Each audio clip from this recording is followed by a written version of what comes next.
Day number 21, 100 days journey for our CHE JC Church 45th anniversary. Our text for today will be on Psalm 119, 105. Thy word is a lamp unto my feet and a light unto my path. Ito pong bahagi ng kasulatan ay tinatawag na synecdoche. Synecdoche is a figure of speech where a part of something is used to refer to the whole thing. Kaya nga po, thy word is a lamp unto my feet. Unawain na ang paa dito ay pinagkakahulugan o meaning yung buong pagkatao ng isang nilalang.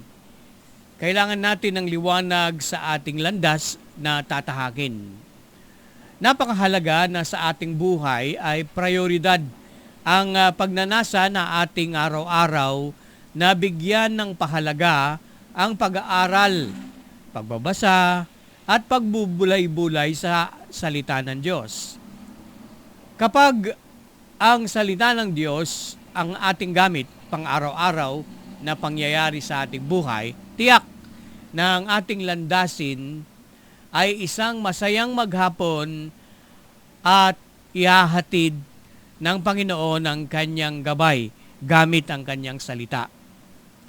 Aminin man natin o hindi, may mga mali tayong desisyon at aksyon sa buhay. Kung minsan, dinadalaw din naman tayo ng alalahanin, lalong higit kapag ang ating buhay ay dinadalaw ng pagsubok para ba itong nagdidilim at napipigilan tayo sa ating paglalakad sa buhay.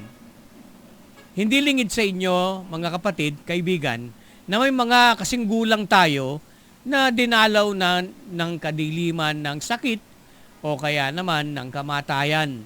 Marahil masasabi natin, napakabata pa niya, kawawa naman ang kanyang pamilya.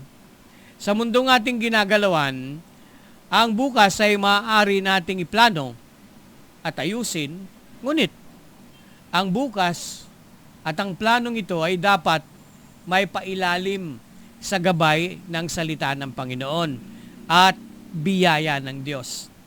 Tiyak ako na kapag ang salita ng Diyos ang nagliwanag sa buhay, sa landasing maliwanag, matatahak natin ang pagpapala na galing sa Panginoon.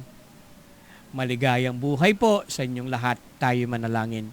Salamat, Panginoon, na sa tuwing aming babasahin at pag-aaralan ang iyong salita at lalo higit itatanim sa aming mga puso, ang aming buhay ay magiging maayos. Datnan man kami ng pagsubok sa buhay, alam namin, Panginoon, nariyan po kayo para kami gabayan. Salamat na ang bukas may pagkakatiwala namin sa inyo dahil ang inyong salita ay magbibigay sa amin ng liwanag. Sa pangalan ni Jesus. Amen.